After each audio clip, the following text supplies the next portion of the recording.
విదురుడి గురించి మాట్లాడుతుంటే, విదురుడి గురించి వింటూ ఉంటే కృష్ణ పరమాత్మ ఎంతటి గొప్ప ఆనందాన్ని పొందుతారు. అందున పరిపూర్ణావతారం ఒకెత్తు కృష్ణుడు. కృష్ణం వందే జగద్గురుం, జగద్గురు స్థాయిని పొంది ఉండడం ఒకెత్తు. అటువంటి కృష్ణ పరమాత్మ యొక్క ప్రీతిని పొందడం కన్నా మనకి అనుగ్రహం ఏముంటుంది. కాబట్టి ఆ విదురుడు అసలు మహాభారతంలో ఆవిర్భవించడానికి వెనక ఉన్నటువంటి కారణమేమి అంటే, చండకోపుడైన మాండవ్యమునివరు శాపమున యముండు సంభవిల్లే, విదురుడనగా ధర్మవిదుడు పారాశర్యు వీర్యమునను భువి నవార్యబలుడు. ఆయన పుట్టడానికి కారణమేమి అంటే, చండకోపుడైన మాండవ్యమునివరు శాపమున యముండు సంభవిల్లే.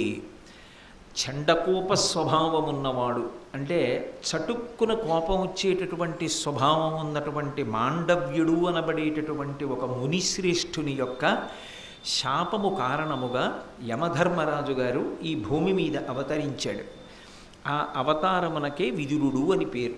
విదురుడిగా అవతరించాడు. అయితే మహాభారత కాలంలో ధర్మదేవత 2 రూపాలుగా ఈ భూమి మీద నడయాడింది.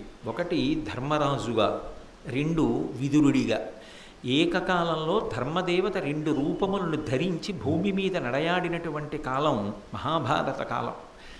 కాబట్టి ఆ యమధర్మరాజు గారే వచ్చాడు విదురుడిగా.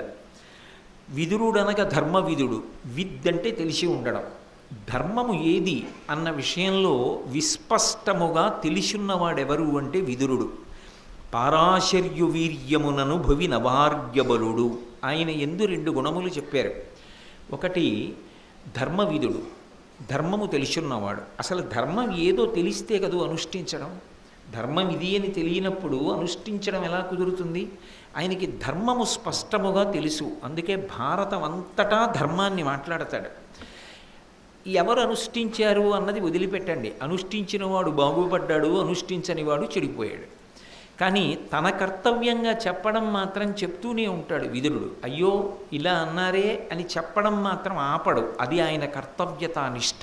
అది ఆయన యొక్క ధార్మికమైనటువంటి లక్షణం. అటువంటి వాడు అవార్యబలుడు. విపరీతమైనటువంటి శారీరకమైన బలము కూడా ఉన్నవాడు. ఆయన వేదవ్యాసుని యొక్క తేజస్సు వలన జన్మించాడు. ఎందుకు అలా జన్మించవలసి వచ్చింది? దాని వెనక ఉన్న కారణమేమి అంటే